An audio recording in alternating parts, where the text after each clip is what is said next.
사랑하는 성도 여러분, 좋은 아침입니다. 이 아침에 우리의 영혼을 씻기는 하나님의 음성으로 새 하루를 시작하시는 은혜가 있기를 축복합니다.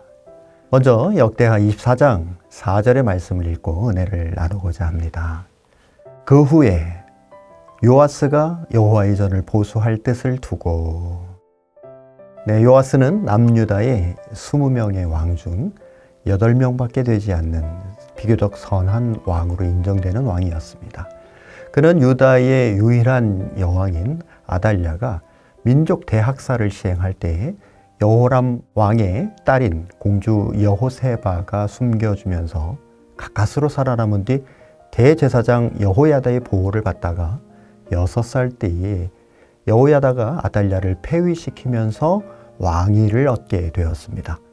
왕족 대학살을 시도한 아달랴는 북이스라엘의 가장 악했던 왕 아합과 그의 아내 이세벨 사이에서 태어난 딸로서 우상 숭배를 고스란히 배우고 남유다의 왕비로 결혼하였지만 후에 자신이 왕이 되어 다윗의 후손의 모든 씨를 말살하려는 정책을 펼쳤지만 그녀는 결국 하나님 앞에서 처절하게 심판받게 되었고, 우상 숭배를 하는 여인을 왕비로 받아들인 유다의 왕가도 역시 커다란 대가를 치르게 되었습니다.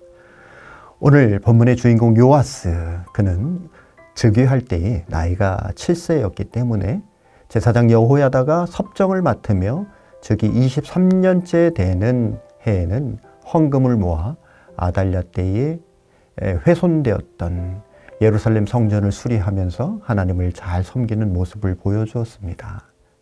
요아스는 여호야다가 살아있을 때는 그를 멘토로 여기고 하나님을 잘 섬겼지만 여호야다가 죽은 후에는 하나님 앞에서 신실하지 않은 대신들의 영향을 받아 우상 숭배로 기울게 되었습니다.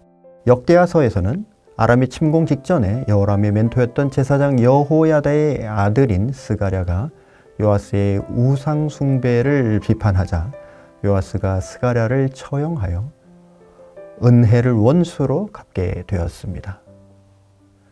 스가랴는 처형 직전에 하나님에게 자신의 죽음을 보시고 갚아달라고 하는 기도를 올리게 됩니다.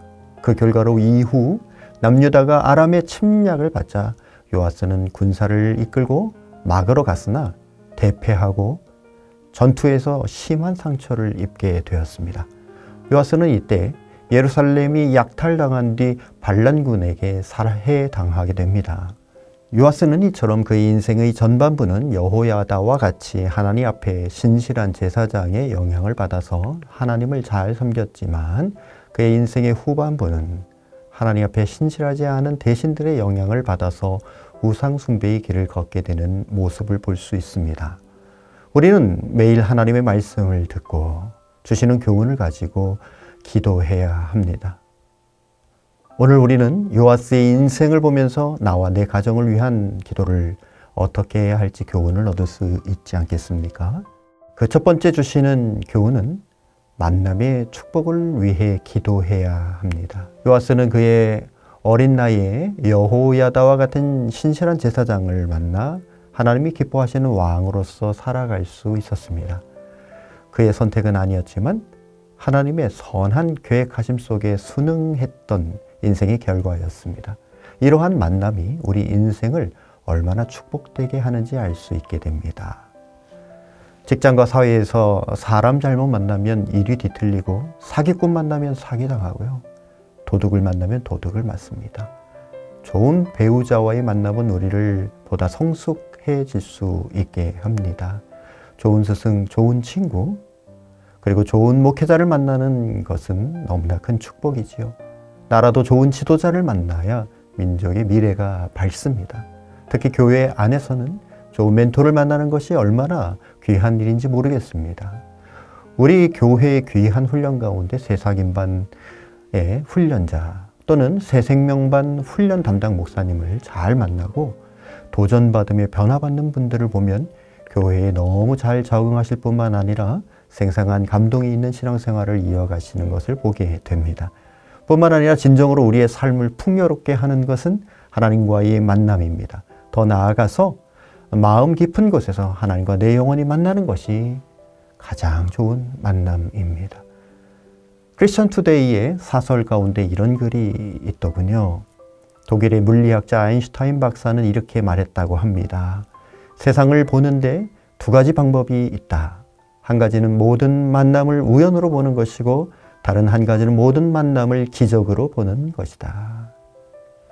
이와 같이 산소와 수소를 만나서 물이 되는 것처럼 하나님과 만나 관계를 잘 맺으면 그 만남을 통해서 기적이 일어나게 됩니다. 사랑하는 여러분, 예수를 통해서 이루어지는 하나님과의 만남을 통해서만 우리는 삶의 진정한 변화가 일어나게 됩니다. 우리를 괴롭히던 죄와 악이 사라지게 됩니다. 그러므로 우리는 하나님과의 만남을 적극적으로 이어가야 합니다.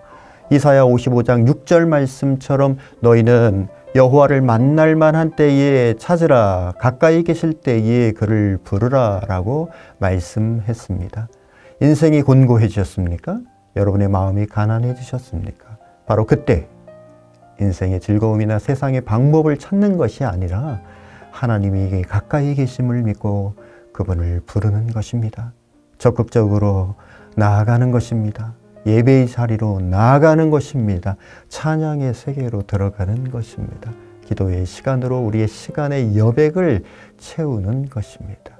그럴 때 우리는 주님을 만나게 되며 그 만남은 연약한 인생에 생기를 불어넣어 주시는 하나님을 경험하게 되는 기적을 만들어 내게 되는 줄로 믿습니다. 우리는 우리 자신과 사랑하는 가족들을 위해 기도할 때에 좋은 만남이 있기를 위해 기도해야 합니다. 두 번째로 주시는 교훈은요, 믿음을 선택할 수 있도록 기도해야 합니다. 요아스는 그의 멘토였던 여호야다가 죽은 후 우상 숭배를 하는 대신들의 조언을 선택하고 하나님을 떠나게 됩니다. 결국 그의 선택은 이 여호와 하나님이 아닌 눈에 보이는 바알과 아세라를 섬기는 것이 되고 말았습니다. 그가 눈에 보이는 신이 아닌 여호와를 선택하고 끝까지 선정을 펼쳤다면 남유다는 더욱 부흥하게 되었을 텐데 너무나 아쉬움이 남는 삶이 되고 말았습니다. 믿음의 사람들은 세상에 살면서 맞닥뜨리는 갈림길에서 어떤 선택을 해야 할까요? 베이직교회 조정민 목사님은 그의 책 믿음의 선택이란 무엇인가에서 이 시대를 길 잃은 시대라고 정의합니다. 크리스천들의 믿음은 날마다의 갈림길에서의 선택으로 빚어진다 라고 이야기합니다.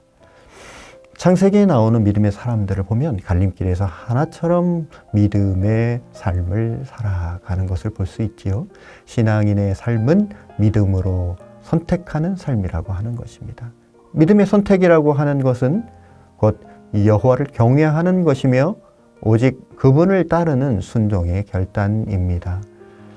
믿음의 결단은 척박해 보이지만 평안과 생명의 길을 담보합니다. 사랑하는 성도 여러분, 눈에 보이는 확실한 것을 내려놓고 보이지 않는 영원한 약속을 택하는 것이 곧 믿음의 결정이라고 하는 것을 믿으시고 때로는 내게 보이는 확실히 보이는 유익에도 불구하고 그리스도의 남은 고난을 내 몸에 채우고자 하는 믿음의 결단을 통해서 세상을 변화시키고 하나님의 영광 받으시는 귀한 삶을 살 수 있다면 얼마나 귀하고 빛나는 인생이 될까요? 이 아침에 요아스의 인생을 바라보면서 나와 내 가정이 친구, 멘토, 스승, 목회자와의 만남, 그리고 특별히 하나님과의 만남의 은혜가 있기를 축복합니다. 또한 바벨 시대를 살아가는 우리가 매 순간의 갈림길에서 눈에 보이는 이득보다 영원한 약속을 믿고 믿음의 결단으로 주님이 기뻐하시는 선택을 할 수 있는 성도가 되기를 축복합니다. 기도하겠습니다. 사랑하는 하나님, 이 아침에 요아스의 인생을 통하여서 우리에게 교훈하여 주시니 참 감사를 드립니다. 이 말씀을 듣는 모든 성도님들이 친구, 멘토, 스승, 특별히 주님과의 만남의 축복이 늘 있게 하여 주옵소서. 또한 바벨과 같은 이 시대 속에서 혼돈에 빠지지 않고 더러운 이득을 취하기보다 하나님이 기뻐하시는 믿음의 결단을 통하여 영원한 약속을 얻는 성도들이 되게 하여 주옵소서. 예수님의 이름으로 기도드립니다. 아멘.